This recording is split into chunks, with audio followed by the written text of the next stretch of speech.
목사님들 소개를 실제보다 더 잘해 주셔서 앞으로 그렇게 참 선교 열심히 하면서 살라라고 이렇게 격려해 주시는 그런 말씀인 줄 그렇게 생각합니다. 제가 하여튼 조심하는 것 중에 하나가 선교사 하면 늘 어딘가가 모르게 무언가를 기대하고 얻고자 하는 그런 사람들이 아닌가라는 하여튼 생각을 하는 분들이 많은 것 같아가지고, 혹시라도 이 하나님의 복음이 예수님이 값싼 예수님이나 아니면 헐값에 넘겨도 되는 예수님이라고 생각하는 그런 오해가 있을 수 있을까봐 제가 교회를 가거나 목사님들을 만나면 제 스스로가 조심합니다.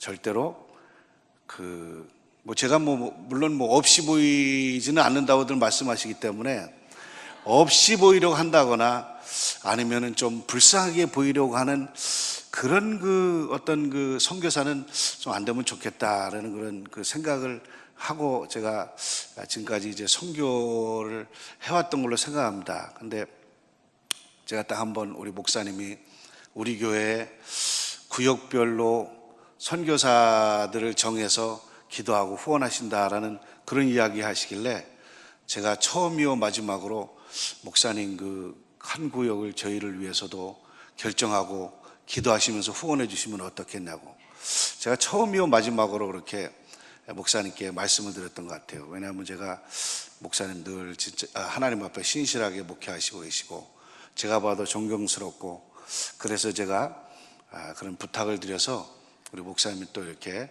한 구역이 기도하고 후원하실 수 있도록 해주셔서 제가 얼마나 참 감사한지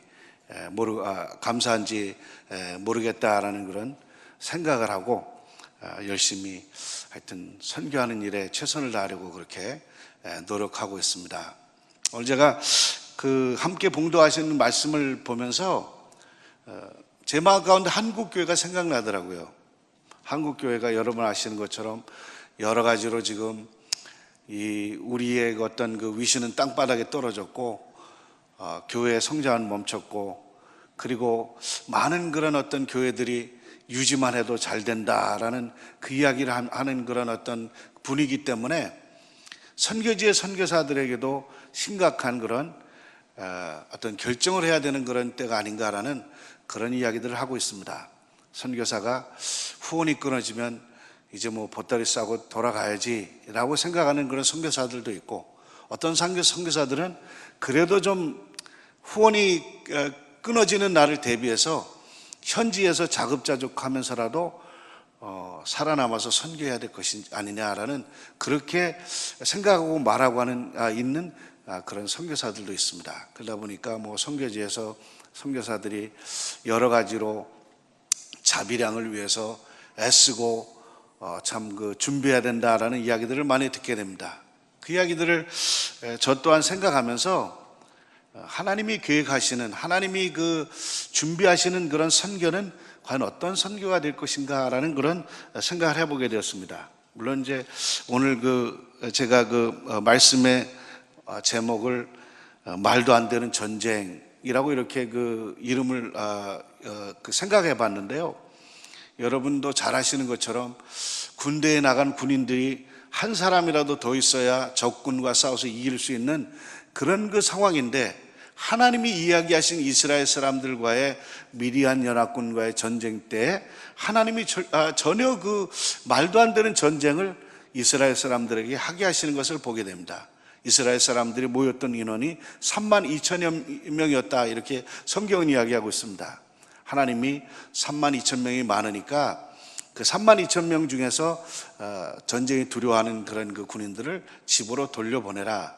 그래서 너희들이 두려워하는 자들이 있으면 돌아가라 라고 했더니 돌아간 군인이 22,000여 명이었고 나머지 군사가 10,000여 명이 남았더라 이렇게 이야기를 하고 있습니다. 그 10,000여 명이 남은 군사 중에서도 하나님이 그래도 많으니까 내가 이 군인들을 물가로 데리고 가서 그곳에서 물을 손으로 움켜쥐어서 개처럼 핥아서 물을 마시는 군인들을 따로 세우고, 그리고 무릎을 꿇어서 물을 마시는 군인들을 또한 따로 세워라. 그래서 따로 세웠더니 그 수가 300명이었더라 이렇게 말씀을 하고 있습니다. 그래서 하나님이 300명의 군사들을 데리고 하나님 스스로가 이들과 함께 전쟁을 하겠다라고 말씀하시며 그들에게 뭐 핵무기를 주시거나 최신식 무기를 주신 것이 아니라 그들에게 준비하라고 하신 게 뭐예요? 빈 항아리와 횃불과 그리고 나팔을 준비해라. 뭐 이것을 가지고 전쟁터에 나가면 적군이 얼마나 웃겠습니까? 너희들이 우리를 뭐 개나 돼지로 하냐? 어떻게 전쟁하러 온 군사가 빈 항아리를 들고 횃불을 들고 나팔을 들고 전쟁을 하러 올 수 있냐고. 그것도 300명밖에 안 되는 그런 군사를 데리고 그랬는데, 오늘 하나님이 300명의 군사들을 말씀하셔서 적군 가까이 나아가고 빈 항아리를 깨고 횃불을 높이 들고 나팔을 불고 그렇게 하나님의 말씀대로 순종하라라고 해서 보내셨더니 이스라엘 백성들이 미디안 군대와 연합군, 뭐 하늘의 별이나 바닷가의 몰과 같이 수많은 그런 군사들이 있는 그 군사들 앞을 향해서 달려가라고 했는데, 그들을 바라보고 이 미디안과 연합군들이 서로 자기들끼리 죽이고 그리고 칼로 베서 남은 자가 거의 없을 정도로 하나님의 군대가 승리하였더라라고 이렇게 오늘 본문은 말씀하고 있는 것을 보게 됩니다. 이 말씀을 보면서 하나님이 제게 마음 가운데 주신 말씀은 뭐냐면, 하나님의 나라의 전쟁은 하나님이 하실 것이고, 그 하나님이 하시는 전쟁의 모습은 하나님의 방법대로 되어져 갈 것인데, 절대로 한국 교회가 성장이 멈췄다, 안 된다, 유지만 해도 좋다 이렇게 말하지 말라고. 우리가 하나님의 아들, 딸이고 하나님이 독생자 예수 그리스도를 이 땅에 보내셔서 우리를 죄와 사망 가운데에서 구원하신 그 하나님의 능력을 우리가 믿고 신뢰한다고 한다면, 아무리 이웃교회가 안 돼, 못 돼, 이제 한국교회는 희망이 없어 이렇게 말하려고 할 때에도 우리는 그들에게 끊임없이 하나님의 기적과 하나님의 전쟁의 방법, 하나님이 구원하시려고 하는 이 지구촌의 구원의 역사는 하나님이 해가실 것인데, 그 하나님 손에 붙들림 바 당한 우리 교회, 하나님 손에 붙들림 바 당한 나의 가정과 내 삶이 300명의 군사와 같이 하나님의 마음에 합한 그런 하나님의 사람이냐 아니냐가 중요한 것이지, 절대로 우리에게 있어서 인원이 많고 자금이 문제가 아니다라는 것을 우리에게 말씀해 주시는 것을 생각해 본다고 한다면, 오늘 우리 한국교회는 희망이 있고, 한국교회는 미래가 있고, 한국교회는 하나님의 놀라운 역사 속에 기적과 역사들을 베풀어갈 하나님의 교회라는 것을 우리는 믿고 따라야 될 줄로 그렇게 믿습니다. 저희가 선교를 시작해서 하여튼 7, 8년 이렇게 지금 선교를 해오고 있는데요, 저희 선교지에 오면은 늘 그런 어떤 사고를 당하시는 목사님 한 분이 계세요. 이 목사님이 한 7, 8년 전에 제가 선교한다고 하니까 친구 따라서 오셨다가, 이분이 이제 친구 때문에 선교를 시작하시게 됐어요. 근데 이분이 선교를 하시게 됐는데, 이분이 오실 때마다 사고가 생기는데, 이 목사님이 이제 저희가 산지족 선교를 처음에 시작을 했는데, 산지족의 그 마을들 가면은 잘 데가 이렇게 넉넉지 않거든요. 그래서 이제 한국에서 우리 목사님들이나 교회 그 젊은이들이 오면 현지인들 집을 이렇게 배정을 해서 한 집에도 다 못 들어가니까 한 두세 명, 30명씩 이렇게 배정을 해서 저희가 이제 잠을 자게 되는데, 이 목사님이 하필이면 배정을 받은 그 집이 조그마한 운막집이었는데, 이 집에 숙소에 잠자리에 들어가시려면은 주인 아저씨와 아주머니가 자는 방을 지나야 이제 본인이 주무실 수 있는 방으로 들어가는 그런 방을 배정을 받으셨어요. 근데 이분이 이제 그 주인 아주머니와 아저씨가 자는 그 방을 건너서 이제 자기가 잘 방으로 건너 들어갔는데, 밤에 이거 사고가 생긴 게 뭐냐면 화장실을 가고 싶은 마음이 들기 시작하신 거예요. 그러니까 이분이 일어나가지고 화장실은 가야 되는데 내가 그 주인 그 아저씨 아줌마가 자는 그 잠자리를 지나서 내가 바깥으로 나가야 되는 상황이 되다 보니까 이분이 그냥 나가지는 못하고 밤새 그냥 허리띠를 붙잡고 밤새 내가 고생을 했는데, 내가 진짜 다시는 나 이런 그 방 배정받으면 선교하러 안 오고 싶은 마음이 있다고 그렇게 이야기하시면서 내년에는 좀 다른 집을 좀 배정해 달라고 그렇게 이야기하시더라고요. 그 다음에 이제 그 다음번에 이제 또 이 목사님 오셨는데, 산지에 가면은, 필리핀은 계단식 논이 하여튼 많이 지금 있잖아요. 근데 그 계단식 논이 논길이 아주 좁은 길이에요. 근데 이분이 논길을 이제 또 지나야 이제 자기가 배정받은 집을 가게 생겼는데, 그 좁은 길을 지나가면서 이제 그 길을 이제 위험한 길을 가야 되는 그 상황이라 본인이 막 미끄러운 길을 계단식 논을 막 이제 거의 껌껌한 밤에 그냥 기다시피 해서 갔는데 가다가 그냥 좀 본인이 삐끗하더래요. 그래서 이거 지금 여기 이거 발목 삔 거 아닌가 그랬는데 그래도 견딜만 해서 이제 주무시고 그리고 이제 일정을 마치고 한국에 가셨대요. 한국에 가셔가지고 신방을 하려고 하는데 너무 이 발이 아프셔가지고 병원에 가서 엑스레이를 찍어봤더니 발가락 하나에 금이 갔다고. 그래서 자기 한 달을 기부스를 하고 있었다. 그러면서 내가 왜 이 선교지만 오면 내가 이렇게 사고가 나냐고. 진짜 선교지에 이거 보통 해가지고는 내가 진짜 오고 싶은 마음이 없다고. 그렇게 이야기를 하시더라고요. 근데 언젠가는 제가 연락이 오셨어요. 목사님이. 교회 집사님 한 분이 목수 일을 잘 하시는데 그 산지에 가서 동네 사람들 집도 고쳐주고 저희들 교회도 수리도 해주고 할 수 있냐고. 대환영이라고. 그렇지만 지금 오시지 말라고 지금 우기철이니까 조금 좀 피해서 오시라고. 그랬더니 이분이 이 집사님 휴가 때문에 하여튼 지금 가야 된다고. 그래서 목사님 집사님을 모시고 오셨어요. 오셨는데 산에 들어갈 동안은 괜찮았는데 산에 들어간 오후부터 비가 막 태풍이 와서 비가 오기 시작하는데 얼마나 비가 많이 오든지 저희가 이제 여러분 이제 들으셨지만 마닐라에서 바교까지는 차로 한 5-6시간 요새도 가야 되고 그리고 우리가 선교지를 이제 산지 선교지를 가려면 이제 저희가 있는 바교에서 가깝게는 4시간 멀게는 8시간, 10시간을 이제 저희가 막 이제 비포장 도로에 막 이런 낭떠러지 같은 데를 다니면 저희가 선교했는데 지금은 이제 포장은 됐어요. 그 도로들이. 근데 이분이 이제 저와 같이 산에 들어가가지고 이제 저희가 산 속에 조그맣게 지어놓은 산지 선교센터가 조그맣게 있었는데 거기서 이제 저희가 그날 밤을 묵으면서 그분에게 이제 하실 일을 다 이제 설명드리고 내일부터 이제 열심히 이제 선교하시라고. 그래서 이제 이분에게 이제 그렇게 이야기를 했는데 밤새 비가 얼마나 많이 왔던지 아침이 되니까 막 이제 이 산사태가 나고 막 도로가 이제 다 쓸려 내려가고 길거리에 막 나무가 부러져서 막 이제 차가 다닐 수 없는 그런 상황이 됐어요. 근데 우리 목사님 하시는 말씀이 목사님, 선교사님, 제가 지금까지 목회하는 동안 주일날 제가 설교 한 번을 빼먹은 적이 없어가지고 나는 무슨 일이 있어도 이번 주일날 교회 가서 설교하셔야 된다는 거예요. 그러면 교회에 부목사님도 계시고 전사님도 계시고 그런데 목사님 지금 상황이 못 내려가실 것 같은데 잘 도로가 다시 복구되면 가시죠. 그랬더니 나 무슨 일이 있어도 간다고.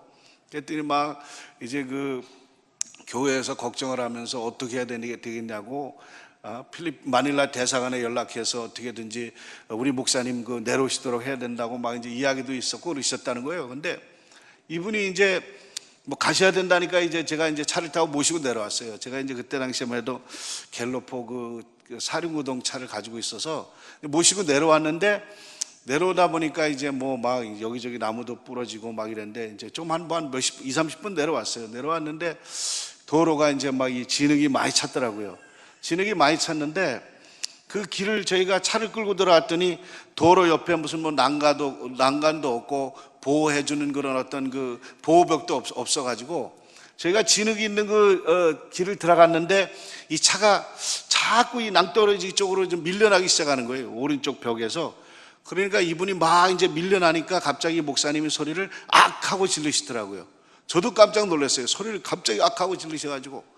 근데 그 소리를 기도로 들으셨는지 하여튼 마지막 이제 코너 쪽에서 차 바퀴가 걸려가지고 이제 제가 무사히 나왔어요. 나와가지고 목사님이 이제 막 소리도 지르셨지 이제 겁에 지르셨는데 거기서 저희가 이제 좀 더 이제 나오려고 좀 더 움직였는데 그래도 이제 여기저기 무너졌으니까 목사님이 안 되겠다고 포기해야지 돌아가자고.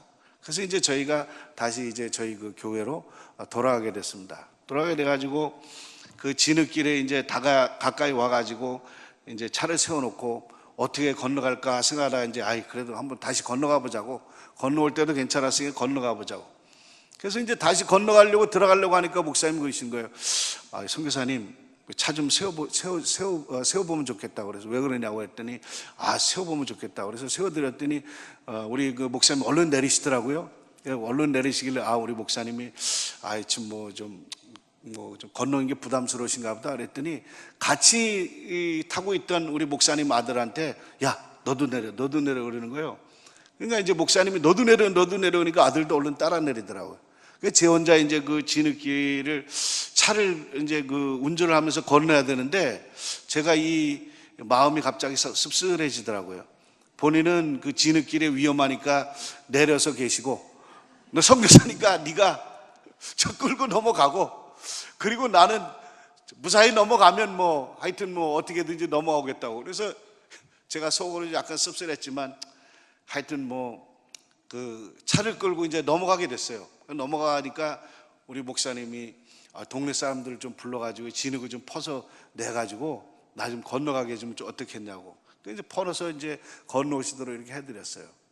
근데 이분이 이제 건너오시고 나서 집에 돌아가셔가지고 거의 한 달을 병원에 입원해 계셨대요. 자기가 이제 그 떨어지려고 했던 그런 어떤 충격 때문에 자기가 한 달여를 병원에 입원했었는데, 나는 진짜 아주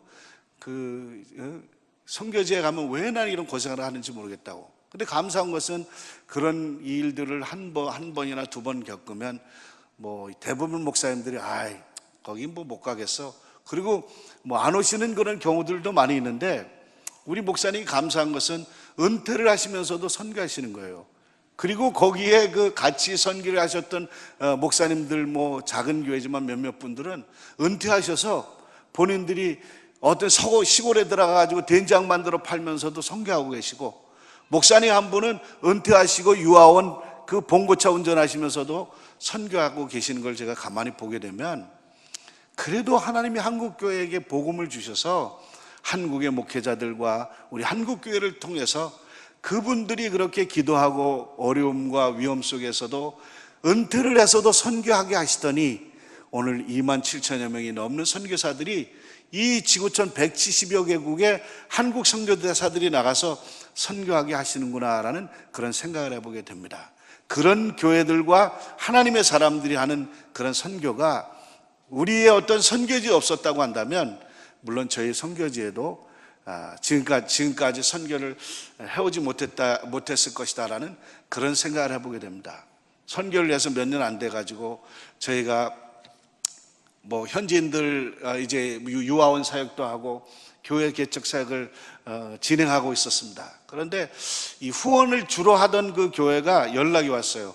더 이상 우리는 참 후원할 수 없는 상황이 됐다고. 왜냐하면 교회를 건축해야 되기 때문에 선교를 계속할 수 없게 됐다고. 그래서 그 교회가 선교를 중단하게 됐어요. 근데 이 작은 교회 지금껏 은퇴하고도 하시는 이 몇몇 분들이 그런 어려움이 있다고 들었는데, 우리가 영혼 구원을 하고 세계 선교하는 일을 위해서 우리가 작은 교회지만 우리들이 선교하겠다고 그렇게 기도하고 시작하신 그 분들의 어떤 선교와 인생을 통해서 지금 선교지에 하나님이 많은 그런 영혼들이 예수 믿고 구원받게 하시고, 그리고 지금도 세계 선교를 해나갈 수 있도록 그렇게 하신다고 한다면, 오늘 하나님 나라를 위해서는 작은 무리, 쉽지 않은 그런 상황과 어려움 속에서도 복음을 위해서, 주님의 그 복음을 위해서 300명의 기도원의 용사처럼 하나님이 하라고 하시는 대로 순종해서, 내가 이 마지막 때의 전쟁터 가운데 내가 싸울 무기와 최신 무기는 없지만 하나님이 나에게 주신 환경과 상황과 형편 속에서 하라고 하시는 대로 내 항아리를 깨든지 내 횃불을 들든지 내가 나팔을 들든지 해서 한 생명이라도 더 구원하여서 하나님 나라를 내가 이 땅 가운데 건설해야 되겠다라는 그런 믿음을 가지고 하나님 앞에 신실하게 서 있는 하나님의 아들, 딸들을 통해서 하나님은 이 지구촌을 구원하실 것이고, 한국교회를 통하여 이 온 천하에 다니며 만민에게 복음을 전할 수 있도록 하신다고 한다면, 오늘 우리 한국교회가 하나님 앞에 이 사명을 가지고 쓰임 받아야 되리라라고 그렇게 믿습니다. 마지막 때에 할 수 없다라는 이야기를 많이 하면서 한국 교회가 참 쉽지 않은 그런 상황들에 부딪혀 있다는 거 우리가 잘 알고 있습니다.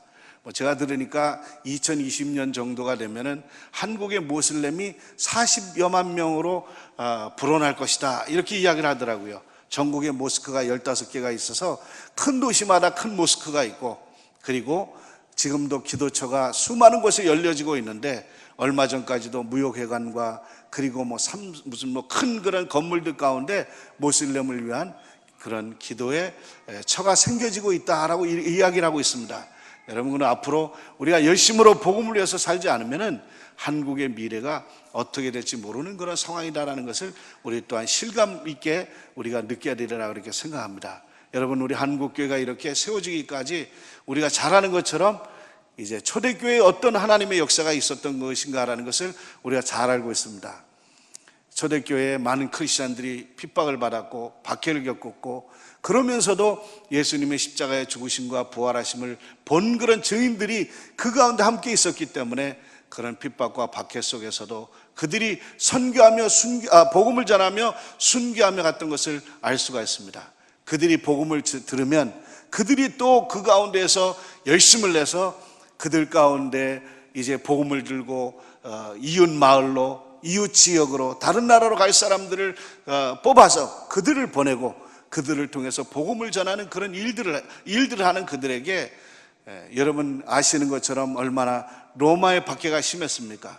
어떤 사람들은 사지가 묶여서 찢김을 당하는 순교를 당했고, 어떤 사람들은 십자가에 매달렸고, 어떤 사람들은 사자굴에 던짐을 받았고, 그런 고통과 고난 속에서도 그들이 참 예수 그리스도의 증인으로 살았더니 예수님을 위한 그런 핍박이 363년, 그 300년이 흐르는 과정 속에서 로마를 기독교로 그렇게 기독교 국가로 만들었다라는 것을 우리가 이야기한다고 한다면, 오늘 한국교회가 25%, 20% 이런 그 기독교가 성장하다가 지금 성장이 멈췄다라는 것은 우리가 더 하나님 앞에 겸비하며 앞으로 70%, 90% 이상 우리 한국 민족이 예수 믿고 구원받게 해달라고 우리가 기도하고 전도해야 되겠고, 그리고 우리가 나아가서 이 아시아와 온 세계를 향하여서 선교하는, 복음을 전하는 증인들이 된다고 한다면, 하나님이 저와 여러분의 인생 가운데 놀라운 역사들로 하나님이 참 우리를 사용하시고 열매 맺고 승리하게 하시리라 그렇게 믿습니다. 이번에도 오니까 어떤 분이 그러시더라고요. 이제 선교사님 은퇴가 65세인지 70세인지 70세 이렇게 하여튼 된다고 한다면 은퇴가 얼마 안 남으셨는데 어떻게 은퇴 후에 생각도 해야 되고 준비도 해야 될 거 아니냐, 이런 참 이야기를 하면서 하여튼 이야기를 하시는데, 그런 이야기를 들으면서 제가 그렇게 대답을 했습니다. 뭐냐면, 예수님이 나를 위해서 십자가에 죽으시고 그 십자가의 고난을 당하시며 나를 사망과 죄 가운데서 구원하여 주시고 자녀 삼아 주셨는데, 예수님의 그 자녀로, 일꾼으로 부름받은 그런 하나님의 자녀가 물론 노후의 일을 걱정하진 걱정도 해야 되겠지만, 오늘 예수님의 은혜를 생각하면 그것이 나에게는 더 급한 것이 아니라 한 생명이라도 더, 한 영혼이라도 더 복음을 전하면서 이 땅을 살아야 될 것이 나의 사명이 아닌가 이렇게 생각하고 있다고. 지금 여러 가지로 생각하는 것도 쉽지 않은 상황이고, 하여튼 그런 상황이다라고 이렇게 하여튼 대화를 나누게 되었습니다. 오늘 여러분들이 그동안 하나님 앞에서 기도하고 선교하고 영혼구원을 위해서 힘들고 어려운 중에도 후원하고 여러분이 최선을 다하셨더니 하나님의 나라가 이제 많은 열매들을 맺게 되고, 그리고 이 열방들이 회개하고 주께로 돌아온다고 한다면, 여러분 우리의 현실과 우리의 삶 속에 우리의 인생의 목적이, 내 삶의 목적이, 나의 삶의 의미는, 나의 삶의 존재는 영혼구원과 세계 선교라는 것을 우리가 잊지 말고 하나님 앞에 쓰임받는 하나님의 자녀, 하나님의 그 백성이 돼야 되겠다라고 이렇게 생각합니다. 오늘 이 시간에 제가 그동안 여러분들 기도하고 후원하신 일들로 인해서 선교지가 이제 하나님 은혜로 사역들을 참 해오게 되었고 열매를 맺게 되었는데요. 오늘 저희가 영상을 좀 보여드린 후에 제가 마무리를 하도록 그렇게 하겠습니다.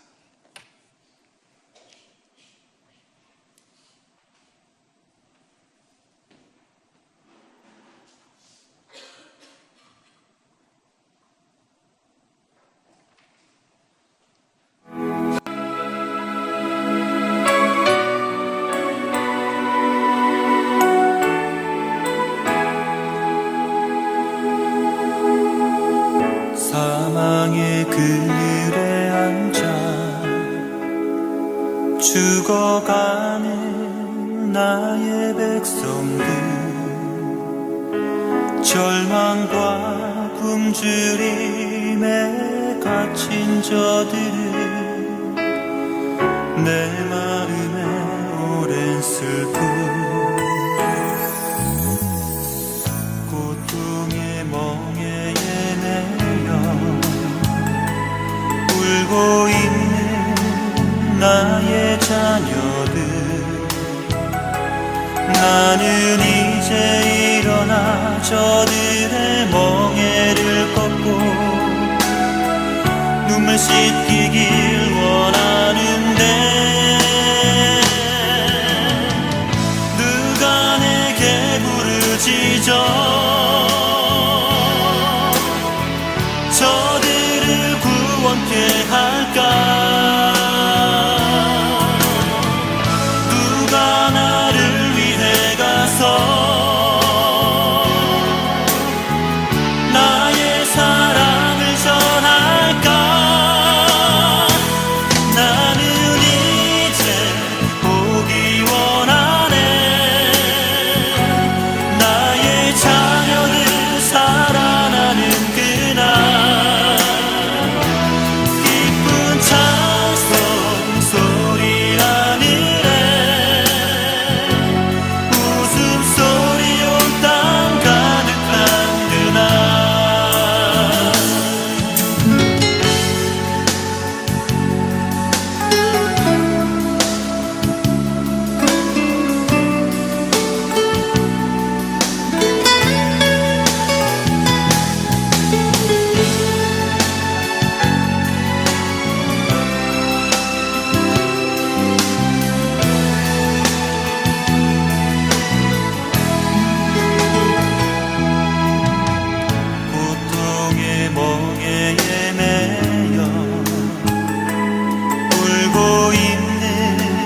나의 자녀들, 나는 이제 일어나 저들의 멍에를 꺾고 눈물 씻기길 원하는데, 누가 내게 부르짖어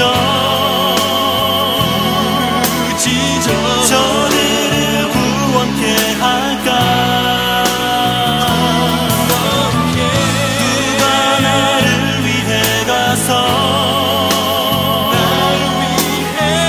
나의 사랑을 전할까?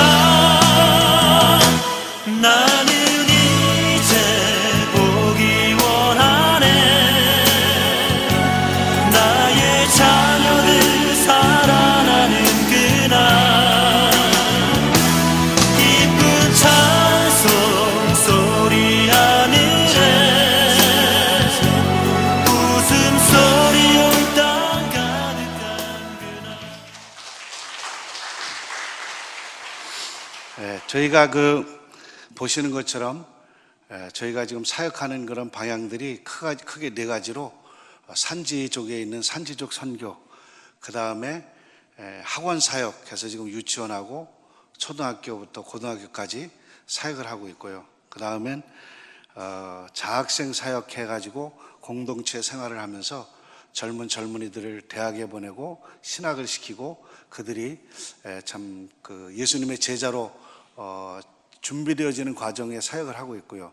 그 다음에 이제 저희가 교회 사역을 같이 그렇게 지금 사역해 나가고 있습니다. 저희가 지금 기도하는 것은 교회 사역이나 하여튼 저희들이 젊은이들 훈련 사역을 통해서 지금 현지 필리핀 사람들 선교사 훈련 과정을 지금 2회에 거쳐서 하고 있습니다. 이 필리핀 그 젊은이들이 여러분 아시는 것처럼 중동 지역이나 이 동남아시아 지역에서 영어 선생님으로 굉장한 인기가 있어요. 그래서 지금 저희가 그 영어 선생님들을 양성하는 그런 전문대학 과정, 그다음 컴퓨터학을 전공하는 그 전문대학 과정을 그 저희가 지금 하고 있는 고등학교 후에 이제 그 미래의 어떤 그 사역으로 준비하면서 어떻게든지 필리핀의 젊은이들을 제가 훈련시켜서 선교사로 파송하는 그런 그 비전을 가지고 기도하고 사역하고 있습니다.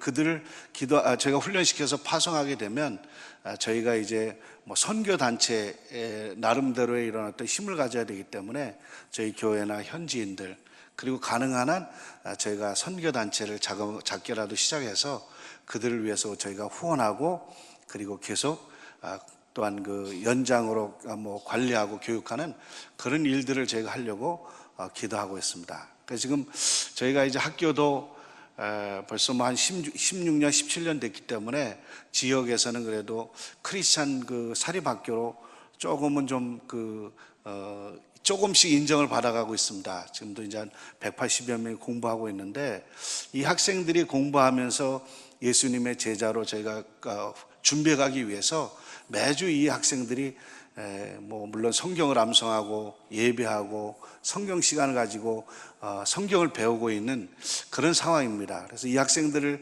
저희가 좀 더 키워서 대학교 과정을 만들어서 이들을 좀 더 잘 전인적인 하나님의 사람으로 훈련시켜서 그들이 하나님 나라를 위해서 사역해 갈 수 있는 젊은이들로 양육해 가려고 이렇게 저희들이 이제 새로이 이제 뭐 학교를 건축하게 돼서 지금 저 학교가 건축을 시작한 지 2년이 넘었어요. 그런데 뭐 여러분이 아시는 것처럼 저희가 재정이 있어서 시작한 것이 아니고 믿음으로 기도로 시작을 했는데 2년이 넘어가면서 학교 건물은 완성을 해서 3층으로 지금 이제 학생들이 들어가서 공부를 하고 있습니다. 근데 그 옆에 제가 체육관을 지어서 다목적으로 써야 되는데 그 체육관이 마무리가 아직 좀 덜 돼 있고 그리고 그 앞에 3층 건물에 저희가 그 교회를 건축하는 그런 일이 아직도 남아 있는데 하여튼 이것을 위해서 저희 선교사들이나 현지의 저희 성도들 그리고 모든 뭐 하여튼 주위의 사람들이 기도하면서